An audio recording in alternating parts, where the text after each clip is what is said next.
Hindi niya nakagisnan ang tumira sa kabundukan. Hindi sanay sa putik at tarik ang kanyang katawan.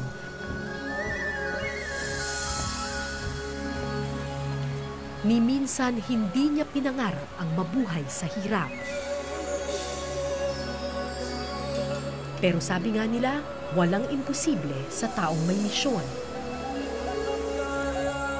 Walang matarik sa taong may malasakit.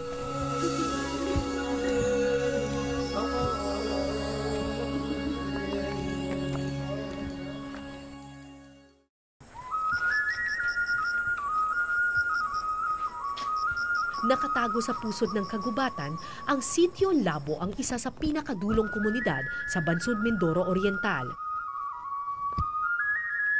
Bangin, ilog at bundok ang kailangan mong suungin, marating lang ang liblib na lugar ng mga katutubong mangyan.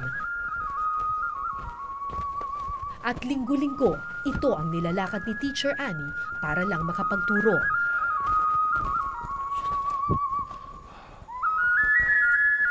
Kami yung naglakas loob po na tumanggap ng item kasi nga bibihira yung babaeng tumatanggap dahil sa sobrang layo po. Delikado yung pagtawid-tawid ng ilog. Teacher dito, puro lalaki. Opo, ma'am.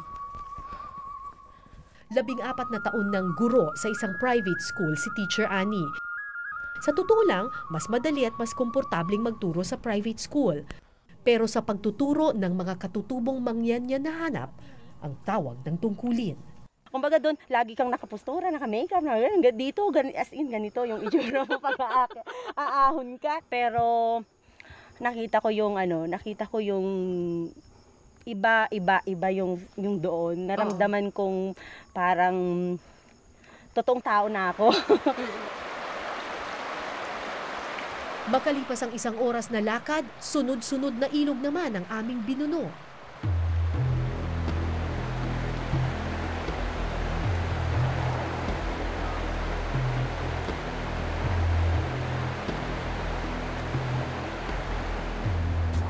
mga ilang ilog po tatawirin? 16, ma'am. Anong 16? 16 rivers. 16 rivers? Opo. Ang tatawirin natin? Yes, ma'am. Patay. Mas malalim to ah.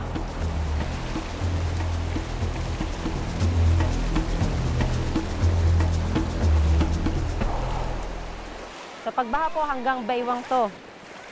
Sa layo ng Sitio Labo, di mo aakalaing may nakatira pa sa liblib na kagubatan. Pero maya-maya, nakasabay namin sa ilog ang ilang batang mangyan. Isang linggo na sa paanan ng bundok ang mga librong ito. Dahil pirming mataas ang tubig sa ilog, ngayon lang nagkaroon ng pagkakataon na iakyat ang mga ito sa hulo para magamit.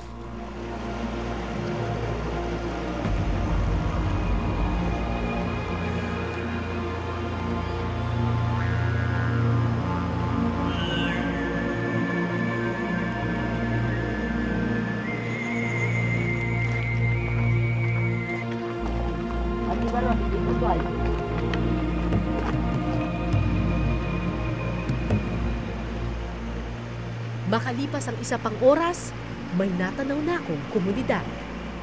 Hehe, konti na lang. Konti na lang. Kung nakikita ninyo yung mga bahay doon, yun yung pupuntahan natin. From here, parang mukhang malapit na lang siya eh. Pero pagod na talaga kami, sobra. Kaya natin to. So, nung nakita ninyo yung community, talagang... Sabi, mayroon pa palang nakatira dito. Sabi ko po nang ganon. Sabi nga po, kung siguro yung school nandun pa sa bundok na yun, talagang totoong iiyak na ako. Mabuti na lang banda rito siya. Oh, tinatawag ka ng mga bata. Masine, pagbalabag! Kumusta? Ay. Nakarating din. Ito po yung community ng Labo. Yan.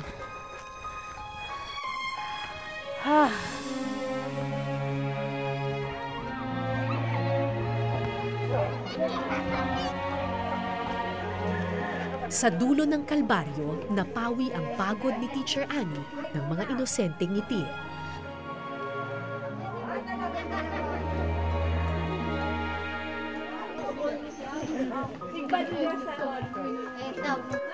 Dalawang taon ng guro sa Sitio Labo si Teacher Annie, kasama ang kanyang co-teacher na si Cristel. Walang kuryente sa maliit na sityong ito. Wala ring malinis na tubig kung hindi ka mag-iigib.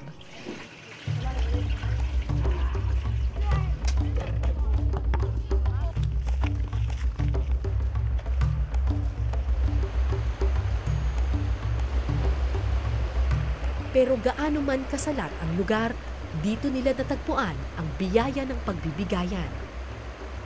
Kahit po, bigyan mo sila ng isang platong kanin, tapos sila yung mga 10 o 15, hindi nila uubusin yung kanin nang hindi sila lahat nakatikim. So, Marunong sila magbigayan. Opo, nasa kabila nung wala, nakakapag-share pa po sila sa kapwa nila. Kaya bilang pasasalamat sa mainit na pagtanggap sa kanila ng mga mangyan, bago matapos ang araw, nagsasagawa sina Teacher Annie at Teacher Cristel ng klase para sa mga matatandang mangyan. Libre ito at walang dagdag na sweldo sa kanila. Kailangan po nilang matutong sumulat kasi po, pag wala kami, pwede po nilang turuan yung kanilang mga anak. Damae, toy, katatoy, igsulat, pangalan, manang, Leia. Bakit po kayo nag-aaral? Para marunong magsulat. Para marunong Ang magsulat. pangalan. Bakit po gusto ninyong matutong magsulat ng pangalan?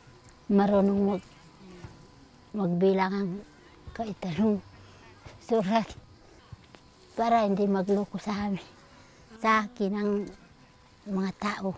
Paano niluluto? Magpabili ang mga saging. Oh, tapos? Kulang pa. Marami pa sana. Kung alimbawa magdala ng saging, Oo. kaunti lang ang binigay. Tama, plenty. At dahil dito, tuluyang nakuha ni Teacher Annie ang loob ng mga mangyan. Palakpakan ang sarili.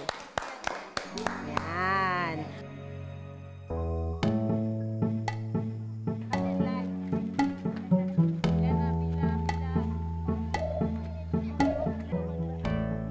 Marami sa mga mangyan takot sa mga dayo o bagong salta sa kanilang komunidad. Kaya ang ilan ayaw sanang pag-aralin ng kanilang mga anak.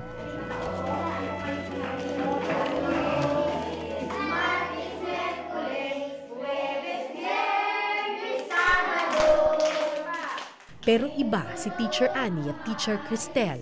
Sa piling nila, panatag ang loob ng mga mangyan. Ang panahon, kaibigan. Aminado si Teacher Annie na tulad ng ibang tagapatag, pinangunahan din siya noon ng takot at pandidiri sa mga katutubong mangyan. 1, 2, 3. Pero mabilis itong nabago ng panahon. So lahat tayo ay maupo na. Madumi sila, parang hindi ko po talaga sila kayang tanggapin. Pero nung nandito po ako, tinuruan ako ng Diyos na tanggapin kung sino po sila. Na tuwi pong aakapin ko yung mga bata, aakbayan ko po yung mga bata, parang ang saya-saya nung mga magulang. 1/4, 3/4, 1/3, 2/5. So ito para dito sa... Dahil dalawa lang silang teacher sa Sitio Labo, sabay-sabay na tinuturuan ni Teacher Cristel sa iisang classroom ang grade 4, grade 5 at grade 6. Kinder, grade 1, grade 2 at grade 3 naman ang sabay-sabay na tinuturuan ni Teacher Annie. Friends. Okay, si Omre.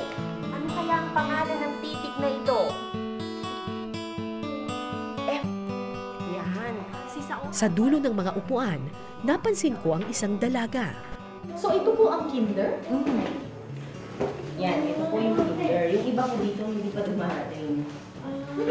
Pati yung nasa dulo. Opo, si Dina po yun. Si Dina. Kinder din si Dina. Kinder din po si Dina. Actually, ma'am, tatlo po sila magkakapatid. Si Dina, si Bobby, at saka po si Barini. Ilang taon na si Dina? 20 years old po si Dina, 14 po si Bobby, 9 po si Barini.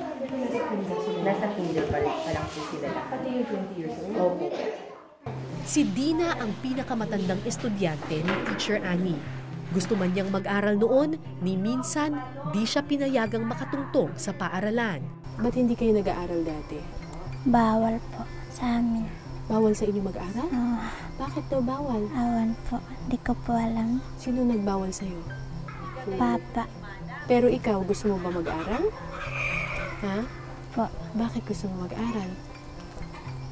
Para matuto. Marami ng guro ang nagsabing imposibleng matuto ang kasing tanda ni Dina. Pero hindi sumuko si Teacher Annie. Nung sinimulan po namin silang i-approach ni Madam Cristel, ang hinihintay din pala po ma'am nila, yung bagang ikaw lalapit ka sa kanila, na kahit po lumayo sila ng lumayo sa'yo, ikaw kakausapin mo sila.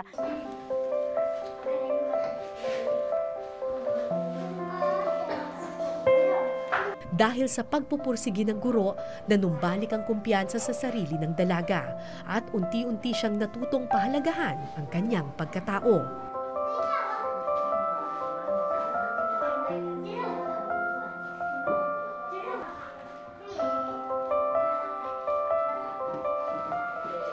Pero di pa man natatapos ang klase, laking gulat namin nang biglang tumayo si Dina at nagpaalam.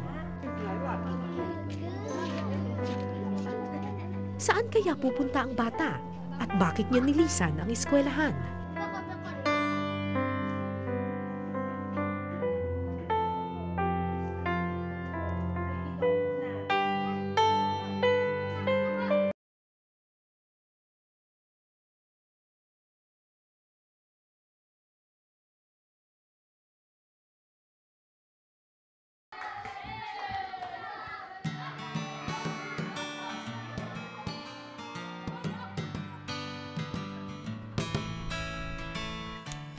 Nagmamadaling lumabas ng classroom si Dina. Hindi na raw niya tatapusin ang klase. Sinundan ko ang bata at natuklasan ko sa loob ng isang bahay kubo ang dahilan ng kanyang pagmamadali. Ganda umaga po. Ay, Manang Lea. Kumusta po? Ay, Tay, kumusta po? Nandito po si Dina. Kumusta, Nay? 2 taon nang may sakit ang nanay ni Dina na si Vilma. Butot balat ang matanda at hirap ng maglakad. Magdudura ba ka? Gaano katagal na po ang ubo ninyo? Matagal. Ano po sabi ng doktor? Hindi ko alam. Ha? Dina, ano daw sabi ng doktor? Pulmon. Ha? Pulmon. Dina. Si Dina. Ha? Pulmon. May gamot ba si nanay? Wala. Ano na? Wala ngayon. Ubus na. Ubus na. Ito. Ilang beses na nilang pinatingin sa doktor ang matanda, pero di naman nila mabili ang mga iniresetang gamot. Ano ba to? Antibacterial. Mukhang may pneumonia nga kayo kung umiinom kayo ng antibiotics. Tapos, ano ba to? Ang dami nyo namang antibiotics. Puro antibiotics. Yung problema minsan ng mga mangyan, kasi ang layo ng tirahan nila. So, ang nangyayari, bibili sila ng gamot sa baba. Tapos, hindi na nila ma-follow up. So, lalo na kung mga antibiotics, yun ang problema eh. Kailangan yun tuloy-tuloy yung gamutan. Sila, natitigil-tigil. Kasi ang layo nga nila sa pharmacy, ang layo nila sa butika.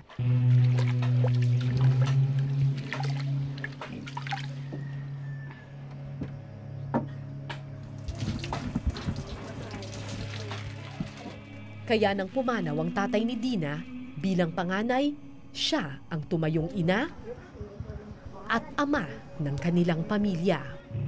Sa isang linggo, ilang beses ka lang pumapasok sa paaralan? 3 araw raw po. 3 araw ka lang pumapasok? Bakit? May gagawin nga. Ano yung gagawin mo? Trabaho sa sagingan po.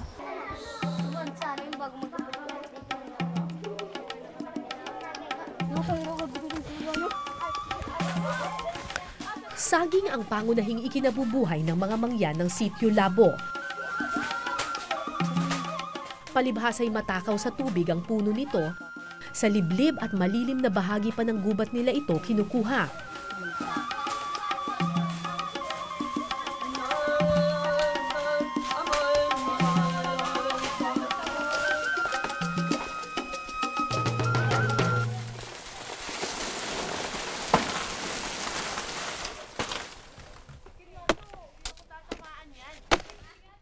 Katatapos lang manalasan ng bagyong Lando sa Mindoro, kung kaya kaunti lamang ang nakuha nilang bunga noon.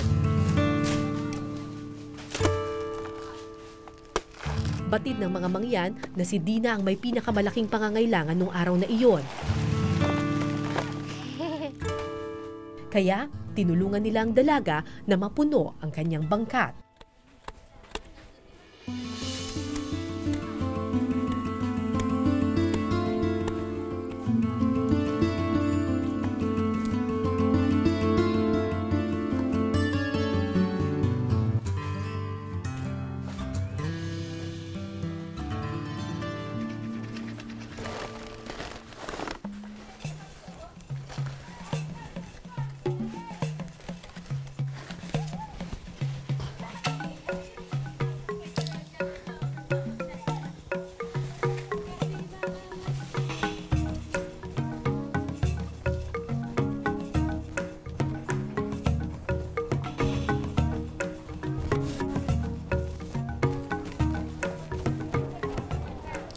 Paglabas ng gubat, nadaanan namin ang klase ni Teacher Annie. Pero hindi na lumingon si Dina at nagpatuloy na lang sa pagpapasan.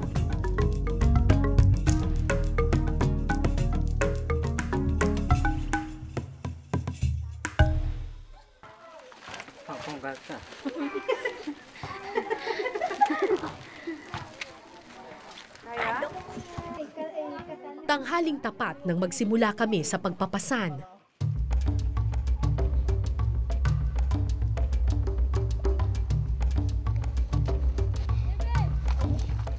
Mainit ang mga bato sa talampakan, pero di ito ininda ni Dina. Mas mainit ang tawag ng pangangailangan.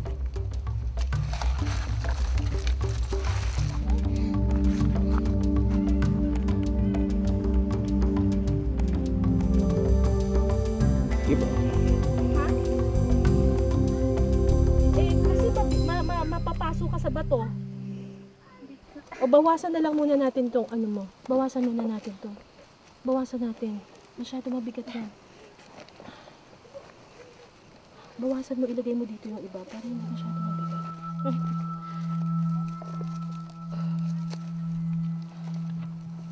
Lagyan natin.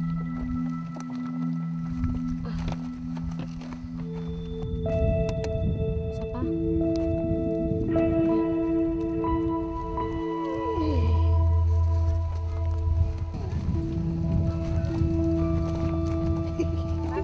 Paano ba ito nilalagay sa ulo? Kasi may backpack po kayo. Tanggalin ko kayo. Okay na. Gaano man kainit, gaano man kabigat, hindi tumigil si Dina sa paglalakad.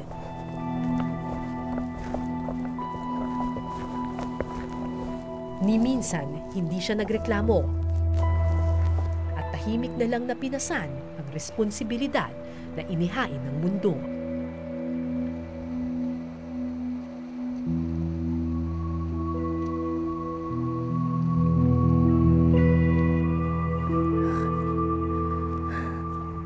Ito yung mga panahon na gusto mo nang magreklamo kasi parang ang bigat ng dala mo, tas ang haba pa ng biyahe. Pero pag nakikita mo yung mga mangyan na at naiisip mo na araw-araw nila itong ginagawa, parang pakiramdam mo wala kang karapatang magreklamo. Kasi sila nakukuha pa nilang ngumiti sa gitna ng hirap.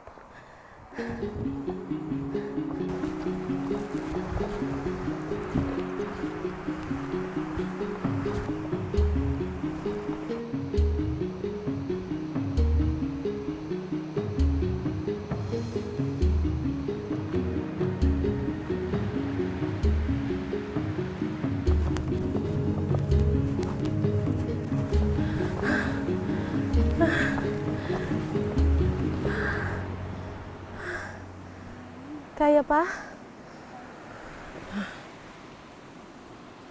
Bubuhatin to?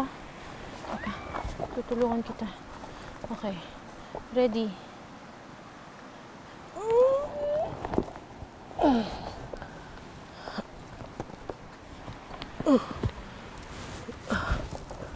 Okay.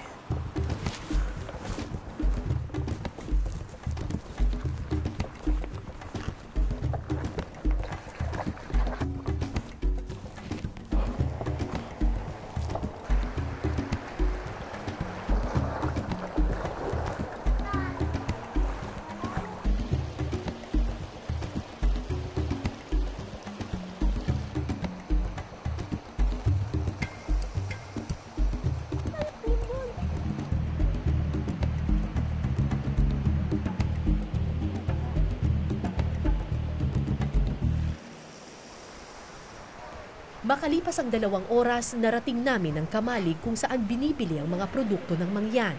Ay, salamat.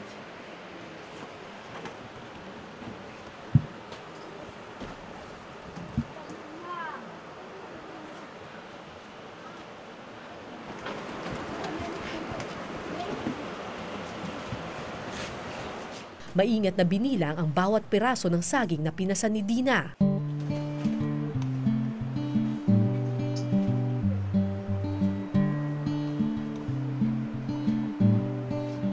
Pag 100 saba, 85 pesos.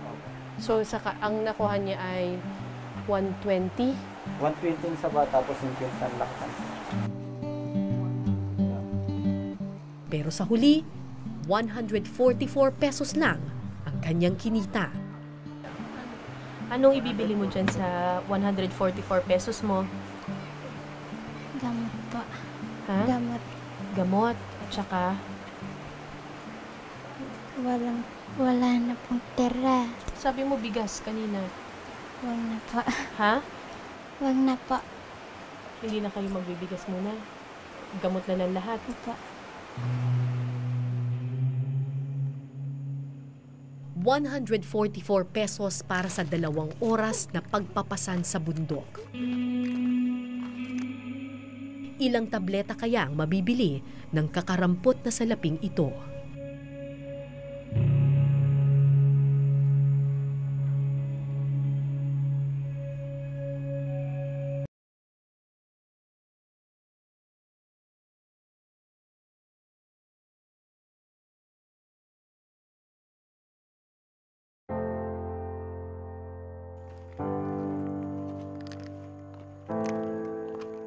Gaano man kaliit ang kanyang kinita, napuno ng pag-asa ang dalaga.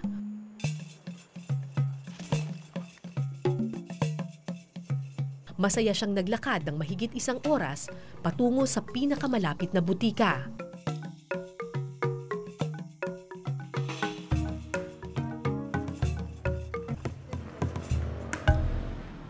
Pero nang marating na namin ang bilihan ng gamot, Ano pong kakasya dito?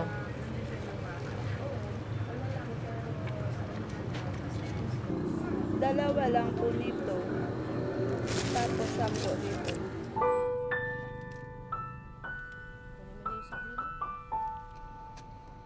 Dalawang piraso lang ng antibiotics ang nabili ni Dina sa kanyang pera. Yung nanay po ma'am niya, lagi pong sinasabi ni Dina sa akin, Madam, bilan niyo naman po ng gamot. Kung ano po ma'am yung ibibigay ni Dina na bahaya ng gamot, yun po binibili ko sa bayan, tapos binibigay ko po kay Dina. Kaya ang ginagawa ma'am namin minsan, di ba po lagi namang kamote at saging kinakain nila. Ginagawa po niya, tumutulong po siya sa amin ni Madam Cristel. Pinagluluto niya po kami ng kanin, tapos nagugas po ma'am siya ng pinggan. Ang ginagawa naman po namin ni Madam Cristel, binibigyan po namin ng bigas, sardinas, para lamang po may maiuwi din po siya sa kanila.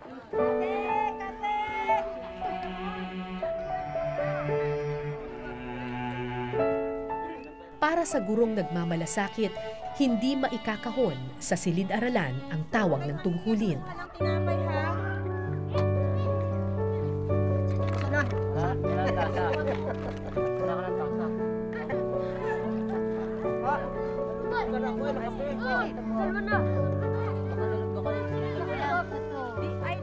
Kamakailan, sinabihan ng Department of Education si Teacher Annie na tapos na ang kanyang sakripisyo sa Sitio Labo.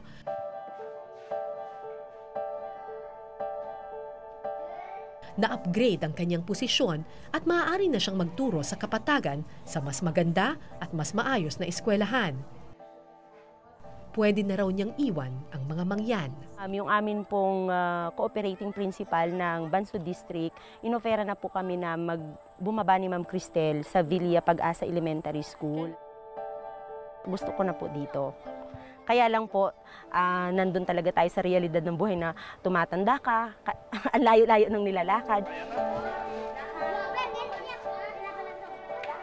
Pero hindi tinanggap ni Teacher Annie ang bagong alok at pinili niyang manatili sa liblib na sityo ng mga mangyan.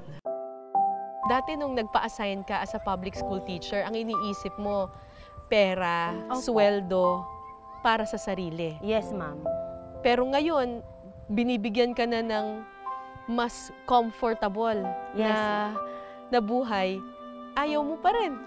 Kasi nga po, ma'am, Iba na po yung pakiramdam ko na para pong pag iniwan ko sila kaagad, para pong may naiwan din po akong responsibility sa kanila. Sana, ma'am, yung may iwan ako na after 10 years, may legacy akong maiwan sa mga bata, na yan yung mga tinuruan ko, ito yung natutunan nila sa akin.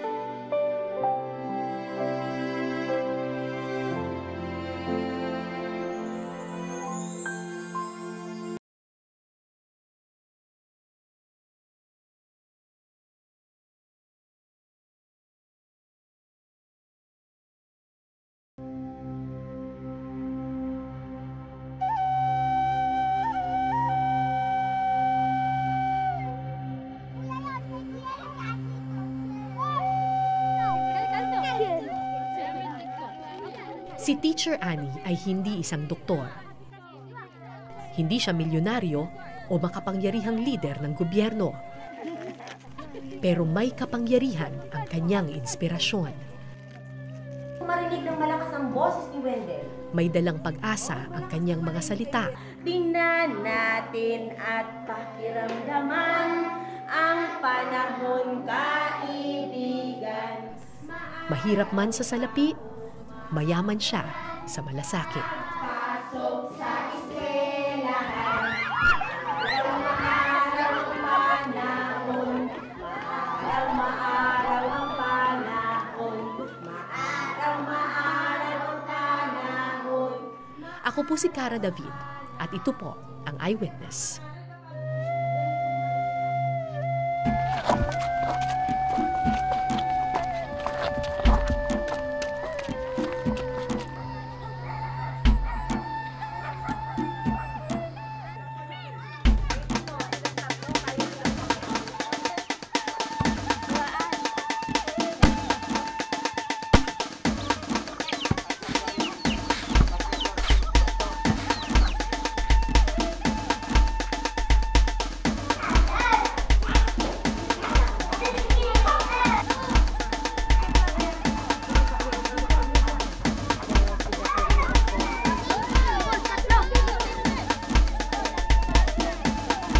Maraming salamat sa pagtutok ninyo sa Eyewitness, mga kapuso. Anong masasabi ninyo sa dokumentaryong ito?